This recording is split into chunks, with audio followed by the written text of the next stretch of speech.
আমরা দরদ দিয়ে হল মালিকরা চালাতে চাই। আমরা কোনটা কি ব্যাপার এটা আমরা বুঝতে পারিনি, কিন্তু আমরা চাই হলগুলো ব্যবসা করুক। আপনাদের সাথে আমরা একত্র ঘোষণা করছি যে আমরা আমাদের আজকের এই ইফতার মাহফিলে আমরা প্রত্যেকটি হলকে আমরা বলে দিয়েছি, সিনেপ্লেক্সকে বলে দিয়েছি যে নতুনভাবে আমাদের হলগুলোকে যাতে দর্শকদের জন্য উপযোগী করা যায়, সেখানে আমাদের সব কিছু আমাদের যেগুলো এনভায়রনমেন্ট আছে সিনেমা হলে সবগুলো পরিষ্কার পরিচ্ছন্ন করে যাতে পবিত্র ঈদে আমরা দর্শকদের নতুনভাবে এবার ঈদে যে ছবিগুলো রিলিজ, জীবনের সব আয়োজন এখানে একসাথে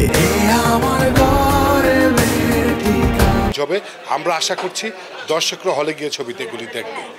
আমরা চাই সিনেমা হলের দর্শকরা দুদিনটা ছবি দেখুক। আমরা আশা করছি এইবার নতুনত্ব, আমরা চাই নতুনত্ব কিছু সৃষ্টি হোক। সাকিব থেকে শুরু করে সিয়াম, আমরা চাই সবাই হলে গিয়ে দর্শকরা ছবিগুলি দেখে তারপরে তাদের অভিমতটা পেশ করুক। আমরা চাচ্ছি যে দর্শকরা যে ছবিটা লুফে নেবে, হলমার্করা সেই ছবিটাকে কিন্তু আদর যত্ন বেশি করবে। আমরা আশা করব তিনটার হিরোই আমাদের সকলের ছবি ভালো চলুক, দর্শকরা ভালোভাবে দেখুক। আমরা এবার চ্যালেঞ্জ হিসাবে নিয়েছি যাতে দর্শকরা হলে গিয়ে মাঠে গিয়ে ছবিগুলো দেখে।